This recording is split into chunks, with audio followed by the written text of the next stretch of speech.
Good morning dear students. आज के इस वीडियो में हम लोग बात करेंगे एप्लीकेशन ऑफ गॉस थ्योरम की।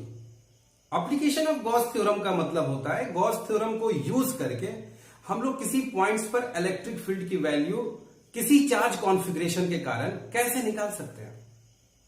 तो तीन मेन एप्लीकेशंस हैं आपके सिलेबस में 12th में।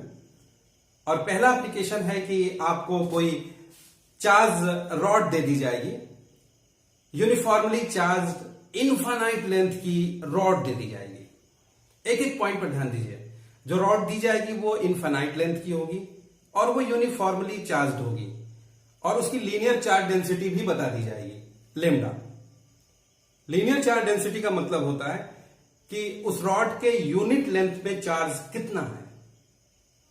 किसी रॉड के यूनिट लेंथ में जो चार्ज होता है उसको लीनियर चार्ज डेंसिटी कहते हैं और लेमडा से रिप्रेजेंट करते हैं। और आपसे कहा जाएगा कि उस रॉड से स्मॉल आर डिस्टेंस पर किसी पॉइंट पर इलेक्ट्रिक फील्ड की वैल्यू निकालिए। तो आप गॉस थ्योरम को यूज करके इस प्रॉब्लम को इजीली सॉल्व कर सकते हो। जैसे कि इस फिगर में ध्यान दीजिए, इस फिगर में एक रॉड है जो यूनिफॉर्मली चार्ज है और ये इनफाइनाइट लेंथ की चार्ज रॉड है और इस रॉड से स्मॉल आर डिस्टेंस पर एक पॉइंट पी फिक्स कर दिया गया है और इसी पॉइंट पर आपको इलेक्ट्रिक फील्ड की वैल्यू कैलकुलेट करनी है। तो गॉस थ्योरम को यूज करके किसी भी पॉइंट पर इलेक्ट्रिक फील्ड की वैल्यू कैलकुलेट करने के लिए जो आप पहला स्टेप लेते हो कि उस पॉइंट से होकर के आप एक सुटेबल गॉसियन सरफेस की तलाश करते हो।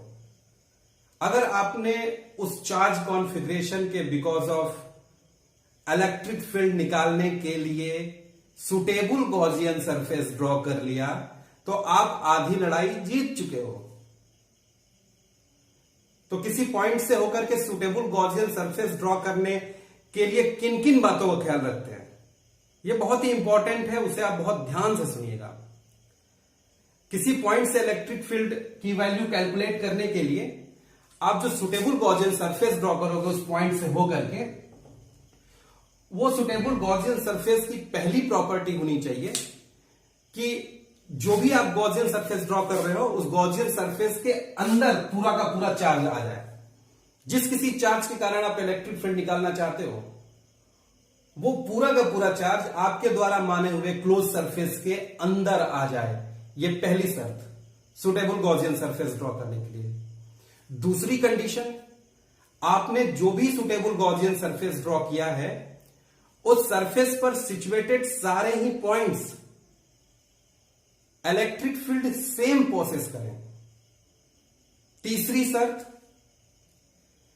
कि जो आपने क्लोज सरफेस ड्रॉ किया है उस क्लोज सरफेस पर सिचुएटेड सारे ही सरफेसेस, स्मॉल स्मॉल जितने भी सरफेसेस बन रहे हैं वे सारे ही सरफेसेस की जो डायरेक्शन है वो इलेक्ट्रिक फील्ड के एलॉन्ग हो या फिर इलेक्ट्रिक फील्ड के परपेंडिकुलर हो। अगर आपने इतनी बातों का ख्याल रखा है तो आपका जो गॉसियन सरफेस होगा वो एक सुटेबल गॉसियन सरफेस होगा और आप ऐसे सरफेस से इजीली फ्लक्स कैलकुलेट कर पाएंगे। तो चलिए, इस पॉइंट से होकर के इस लीनियर चार्ज रॉड के लिए हमें गॉसियन सरफेस ड्रॉ करना है। तो हमने इसे एक सिलेंडर के शेप में ड्रॉ कर दिया है और उस सिलेंडर की एक्सिस के एलॉन्ग पॉजिटिवली चार्ज रॉड रख लिया है। पॉजिटिवली चार्ज रॉड सिलेंडर की एक्सिस के एलॉन्ग लाई कर रहा है और हम लोगों ने एक सिलेंड्रिकल शेप का गॉसियन सरफेस ड्रॉ कर लिया। अब सिलेंड्रिकल सरफेस ड्रॉ करने से हमें फायदा यह मिलेगा कि इस सिलेंडर के सरफेस पर जो भी पॉइंट्स होंगे वे सारे points same electric field process करेंगे। क्यों? क्योंकि चार्ज कॉन्फ़िगरेशन से डिस्टेंस सभी पॉइंट्स की सेम होगी। चार्ज कॉन्फ़िगरेशन से सरफेस पर सिचुएटेड किसी पॉइंट्स को देखोगे तो वो इक्वल डिस्टेंस पर ही होंगे और इक्वल डिस्टेंस पर होंगे तो इलेक्ट्रिक फील्ड सेम मिलेगा। एक और बात, किसी भी पॉइंट पर जो सरफेस है उस सरफेस की डायरेक्शन आउटवर्ड है। सरफेस की डायरेक्शन आउटवर्ड है, इलेक्ट्रिक फील्ड की भी डायरेक्शन आउटवर्ड होगी। पॉजिटिवली चार्ज ग्लास रॉड है तो इस पॉजिटिवली चार्ज रॉड के कारण इलेक्ट्रिक फील्ड की डायरेक्शन आउटवर्ड होगी रेडियली और सरफेस के एरिया की भी डायरेक्शन आउटवर्ड। तो इलेक्ट्रिक फील्ड और एरिया दोनों की डायरेक्शन या तो सेम होनी चाहिए और या फिर परपेंडिकुलर होनी चाहिए। तो ऐसे सरफेस को आप सुटेबल गॉसियन सरफेस कहते हो। और ऐसा ड्रॉ करने से फायदा हमें यह मिलेगा कि आप इलेक्ट्रिक फ्लक्स को आसानी से कैलकुलेट कर सकते हो ऐसे गॉसियन सरफेस से। इस पूरे सिलेंड्रिकल सरफेस से इलेक्ट्रिक फ्लक्स कैलकुलेट करने के लिए सबसे पहले आप इस सिलेंड्रिकल सरफेस पर आप स्मॉल एरिया ds कंसिडर कर लीजिए और इस ds एरिया, काफी नन्हे एरिया से लिंक्ड फ्लक्स पहले कैलकुलेट करिए। तो इस ds एरिया से लिंक्ड फ्लक्स का फार्मूला हो जाएगा d phi is equal to electric field is multiplied by ds dot multiplied. फिर इलेक्ट्रिक फील्ड की वैल्यू E ही रखिए और area ds into cos theta, जहां थीटा जो होता है वो एंगल होता है जो कि इलेक्ट्रिक फील्ड और एरिया के डायरेक्शन के बीच में बनता है। तो यहां पर इस एरिया की डायरेक्शन क्या होगी? एरिया की direction normally outward, electric field की भी डायरेक्शन आउटवर्ड ही है क्योंकि ये पॉजिटिवली चार्ज रॉड है। इलेक्ट्रिक फील्ड आउटवर्ड होगा, यानी थीटा यहां पर 0 बन रहा है। तो थीटा की वैल्यू अगर आप 0 रख दोगे यहां पर, तो आपको इस स्मॉल एरिया से लिंक्ड फ्लक्स कैलकुलेट हो जाएगा E इंटू ds। अब इस स्मॉल एरिया से लिंक्ड फ्लक्स कैलकुलेट हो जाने के बाद अगर आप पूरे क्लोज सरफेस से लिंक्ड फ्लक्स कैलकुलेट करना चाहोगे तो आप इंटीग्रेट कर दीजिएगा। इस d phi की वैल्यू को आप इंटीग्रेट कर दीजिएगा। phi is equal to E ds का इंटीग्रेशन, और चूंकि सभी पॉइंट्स पर इलेक्ट्रिक फील्ड की इंटेंसिटी सेम है तो E कांस्टेंट होगा, वो E बाहर आ जाएगा और integration of small area ds, और ds को आप इंटीग्रेट कर दोगे तो ds पूरा एरिया कितना हो जाएगा बच्चों? पूरा एरिया क्लास 8th की मेंसुरेशन चैप्टर में आपने पढ़ा होगा, किसी सिलेंडर का curve surface area 2 pi RL, तो 2 pi RL हो जाएगा। तो हम लोगों ने इस सरफेस से लिंक्ड फ्लक्स कैलकुलेट कर लिया A इंटू 2 pi RL। दो सरफेस और हैं, लेकिन उन सरफेसेस का जिक्र करना कोई जरूरी नहीं है। यहां पर एक सरफेस आपका यहां भी है और एक सरफेस यहां भी है क्लोज सरफेस में, बट इससे लिंक्ड फ्लक्स 0 होगा और इससे लिंक्ड फ्लक्स 0 होगा क्योंकि इस एरिया की जो डायरेक्शन है वो एरिया के सरफेस के नॉर्मली अपवर्ड ऊपर की तरफ और इलेक्ट्रिक फील्ड की दिशा इधर है। तो थीटा यहां पर 90 बन रहा है, तो थीटा अगर 90 बन रहा है तो निश्चित ही इलेक्ट्रिक फ्लक्स इससे लिंक्ड 0 होगा और इससे भी लिंक्ड फ्लक्स 0 होगा। यानी कि इस सिलेंडर के जिस सरफेस से फ्लक्स लिंक हो रहा है वो सिर्फ कर्व सरफेस है, इसलिए हम लोगों ने कर्व सरफेस से लिंक फ्लक्स कैलकुलेट कर लिया है। अब एक बार जब फ्लक्स कैलकुलेट हो जाता है गॉसियन सरफेस से, उसके बाद नेक्स्ट स्टेप जो होता है वो हम लोग गॉस थ्योरम लगाने का करते हैं। आप गॉस थ्योरम लगा दीजिए, इलेक्ट्रिक फील्ड इजीली कैलकुलेट हो जाएगा। तो चलिए इस क्लोज सरफेस के लिए हम लोग गॉस थ्योरम लगा रहे हैं।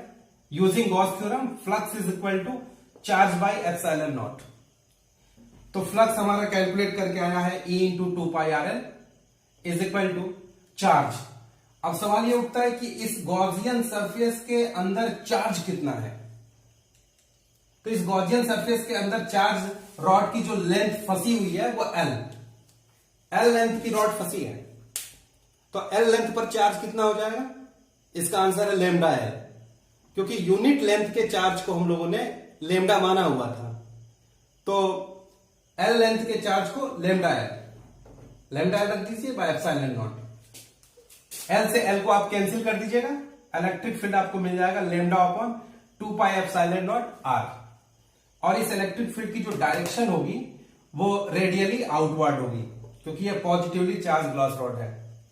अभी जो हम लोगों ने चार्ज रॉड के कारण इलेक्ट्रिक फील्ड निकाला है उसमें एक बहुत ही चौंकाने वाला एक्सप्रेशन आ रहा है कि किसी पॉइंट पर इलेक्ट्रिक फील्ड डिस्टेंस के इनवर्सनली प्रोपोर्शनल है, जबकि इससे पहले हम लोगों ने कूलॉम्स लॉ में देखा था कि किसी पॉइंट चार्ज के कारण r डिस्टेंस पर इलेक्ट्रिक फील्ड r स्क्वायर के इनवर्सनली प्रोपोर्शनल था, और अब किसी लाइन चार्ज के कारण इलेक्ट्रिक फील्ड किसी पॉइंट पर r के इनवर्सनली प्रोपोर्शनल आ रहा है।